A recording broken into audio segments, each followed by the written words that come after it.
చంద్రబాబు నాయుడు కేబినెట్లో కీలక పదవులు అనుభవించిన కొందరు మంత్రులకు ఈ ఎన్నికల్లో టికెట్లు దొరకని పరిస్థితులు నెలకొన్నాయి.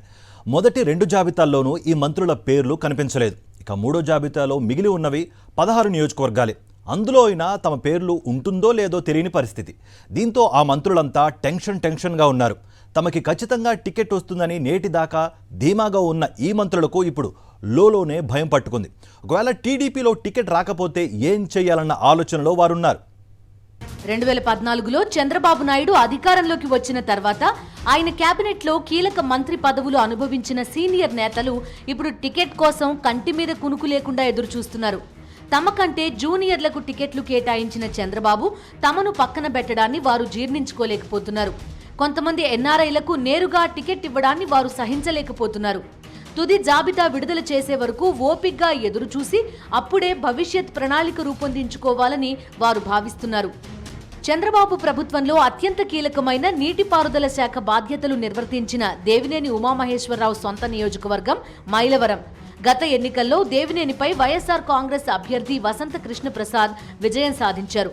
కొన్ని రోజుల క్రితం వసంత టీడీపీలో చేరారు. వలస నేతలకు మైలవరం టికెట్ ఇవ్వడానికి చంద్రబాబు నిర్ణయించుకున్నారు. దీంతో దేవినేని సీటు గల్లంతైంది. ఆయనకు పెనమలూరు ఇస్తారేమో అన్న ప్రచారం జరిగినా అక్కడ బోడే ప్రసాద్ పేరు కూడా వినిపిస్తోందంటున్నారు. బాబు హయాంలో విద్యాశాఖ మంత్రిగా వ్యవహరించిన గంటా శ్రీనివాసరావు ఎన్నికల రాజకీయాల్లో అడుగుపెట్టింది లగాయితూ ఇంతవరకు ఓటమి అన్నది తెలియకుండా గెలుస్తూ వచ్చారు. 2019 ఎన్నికల్లో టీడీపీ ఓటమి అనంతరం గంటా పార్టీ కార్యక్రమాలకు దూరంగా ఉన్నారు. ఎన్నికల ఏడాదిలో మాత్రమే ఆయన బయటకు వచ్చారు.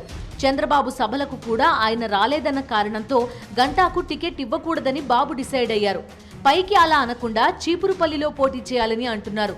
విశాఖ జిల్లా వదిలి విజయనగరం జిల్లాలోని చీపురుపల్లి వెళ్లడానికి ఆయన సిద్ధంగా లేరు. గంటా భీమిలి అడుగుతున్నారు. సో తుది జాబితాలో గంటా భవితవ్యం తేలిపోతుంది. మరో సీనియర్ మంత్రి సోమిరెడ్డి చంద్రమోహన్ రెడ్డిది ఆసక్తికరమైన కేసు. ఆయన సొంత నియోజకవర్గం సర్వేపల్లి.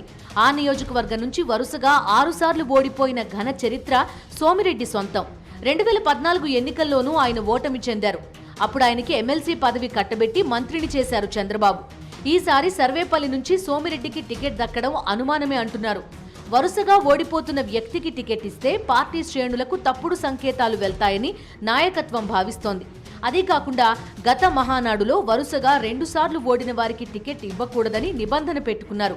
అది అమలైన సోమిరెడ్డికి కష్టమే అని ప్రచారం జరుగుతోంది. ఉమ్మడి పశ్చిమ గోదావరి జిల్లా కొవ్వూరు టికెట్ ఆశించిన మాజీ మంత్రి జవహర్కు ఈసారి ఛాన్స్ లేదని ప్రచారం జరుగుతోంది. చంద్రబాబుకు నమ్మకస్తుడైన మరో మాజీ మంత్రి ఆలపాటి రాజేంద్ర ప్రసాద్ నియోజకవర్గం తెనాలి జనసేనకు కేటాయించారు. అక్కడి నుంచి నాదెండ్ల పోటీ చేస్తున్నారు. ఆలపాటికి మరో నియోజకవర్గం కేటాయిస్తారా లేక తర్వాత పరిస్థితులు బాగుంటే ఎమ్మెల్సీ పదవి ఇస్తామని బుజ్జగిస్తారా అన్నది చూడాలి. మాజీ మంత్రి పీతల సుజాత కూడా టికెట్ రాకపోవడంతో అసంతృప్తిగా ఉన్నారు. మరో సీనియర్ కిమిడి కళా వెంకట్రావు ఎచ్చెర్ల నియోజకవర్గాన్ని ఆశిస్తున్నారు. ఆయన సీటు కూడా డౌటే అంటున్నాయి పార్టీ వర్గాలు. మొత్తం మీద చాలా మంది సీనియర్ల జాతకాలు బాగున్నట్టు లేవంటున్నారు పరిశీలకులు.